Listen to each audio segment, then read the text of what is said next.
T'as beau regarder des dizaines de tutos, rien n'y fait, le mouvement passe jamais. Toujours un pied qui tombe à côté, ou la planche qui tourne pas assez vite.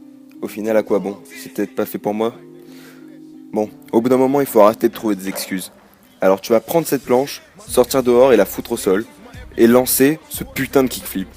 Première étape, pour augmenter ton aisance, va falloir que tu l'envoies. Mais que tu l'envoies pendant des dizaines, des milliers de fois. Tout au long de cette vidéo, j'ai dû le lancer 1200 fois. J'ai tourné pendant plus de 7 heures. Alors qu'au début, j'avais à peine un ollie sans rouler. De toute façon, plus tu vas le faire, plus tu auras de l'aisance. C'est-à-dire que même si tu progresses pas dans le mouvement, ton corps il va s'habituer à tenir sur le skate. Et c'est là que tu progresses vraiment parce que l'aisance sur le skate, ça fait tout. Donc au fur et à mesure, tu progresses.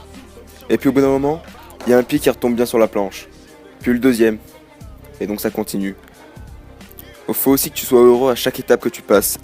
À chaque fois que tu as un pied qui va bien retomber ou la planche qui va partir moins loin que d'habitude, ça veut dire que ton mouvement sera de mieux en mieux. Moi, l'erreur que j'ai souvent fait, c'est d'envoyer la planche trop en avant. Et ça vient du fait que je pop pas assez. Et le pop, c'est vraiment très important dans ce mouvement. Après, tu peux te trouver plein d'excuses, mais ça sert à rien. Par exemple, la vidéo que j'ai tournée avec mon téléphone, je l'ai tournée, mon téléphone il est explosé, la vitre elle est en miettes, le son il marche même pas, j'ai même pas de trépied, je l'ai posé au sol.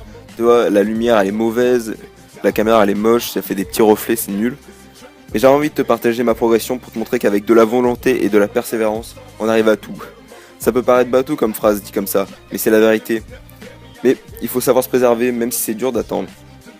Si tu n'arrives pas à rentrer la figure, va voir ton meilleur pote et dis-lui que tu lui donnes 20 balles si tu mets pas le kickflip avant demain soir.